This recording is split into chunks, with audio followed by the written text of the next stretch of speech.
سلام دوستای گلم، به کانال آموزش آشپزی با مادر جون لیلا خوش اومدید.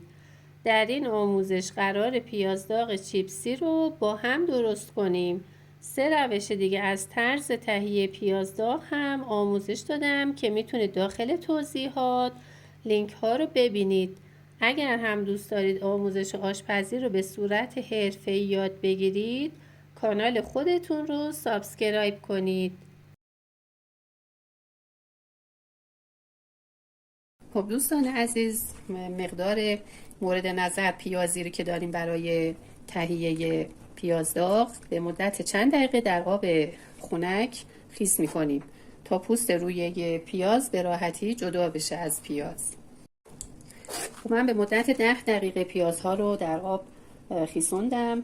حالا به این صورت پوست پیازها خیس خوردن و به راحتی از پیاز جدا میشن. انتخاب مناسب برای تهیه پیاز داغ خوب و با کیفیت و خوش رنگ پیاز سفید هست. پیازها رو هم سعی کنید یک دست باشه، یعنی همه در یک اندازه و سایز باشه، یه دونه خیلی کوچیک یا یه دونه خیلی بزرگ نباشه.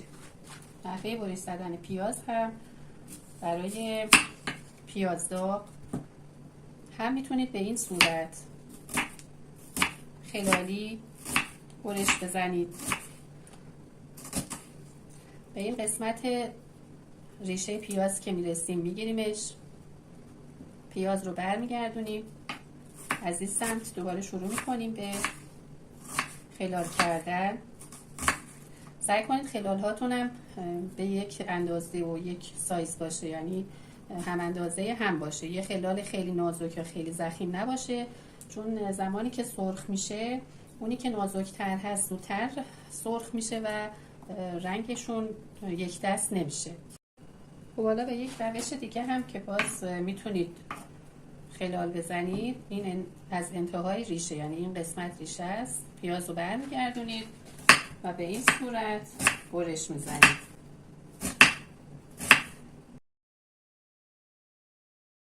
خب حالا پیاز هامون رو خلال کردیم. سعی میکنیم که این خلال ها رو قشنگ با دست از هم جدا کنیم تا زمان سرخ کردن کاملا تمام خلال ها یک دست سرخ بشه. خب حالا زمانی که آب به جوش اومد و به قل افتاد، پیازها رو ما بریزیم درون آبی که در حال جوشیدن هست. حتما باید آب به نقطه جوش رسیده باشه. به میزان 1 پیمانه نمک اضافه میکنم، میشه معادل 1 قاشق غذاخوری نمک. ببینید باید به این صورت پیاز هامون، خلال های پیاز ها شناور باشه. حدود 3 دقیقه قل زدن برای این پیاز کافی هست. حالا پیاز ها رو جدا میکنیم از آب جوش، درون سبد میریزیم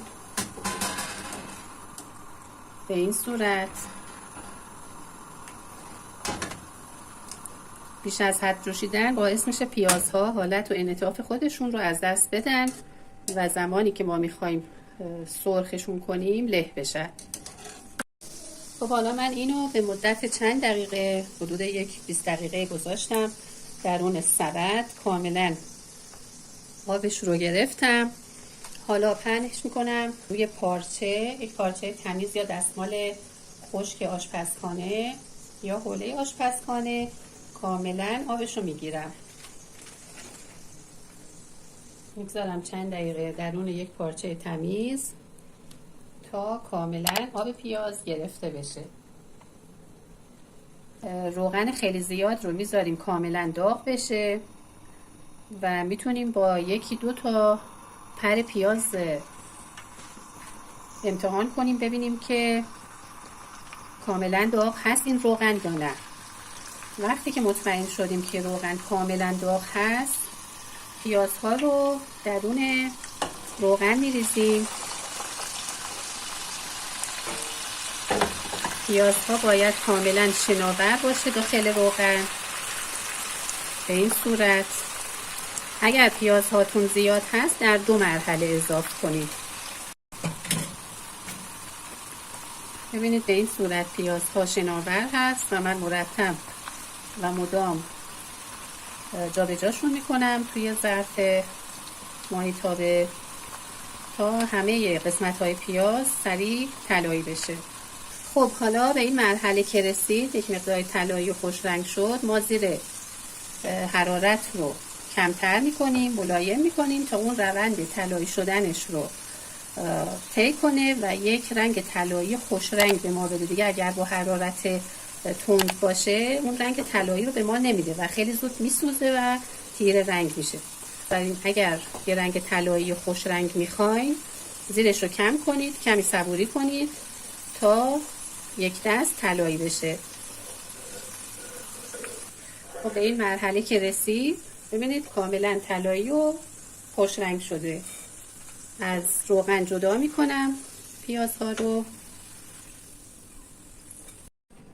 خب دوستان، همینطور که ملاحظه میکنید مرحله اول پیازها رو من از روغن جدا کردم، درون صافی ریختم تا روغن اضافهش گرفته بشه و همینطور که میبینید بسیار خوشمزه و چیپسی شده. اگر این ویدیو براتون مفید بود کانال ما رو سابسکرایب کنید و روی دکمه زنگوله کلیک کنید تا از آموزش های بعدی ما هم مطلع شوید.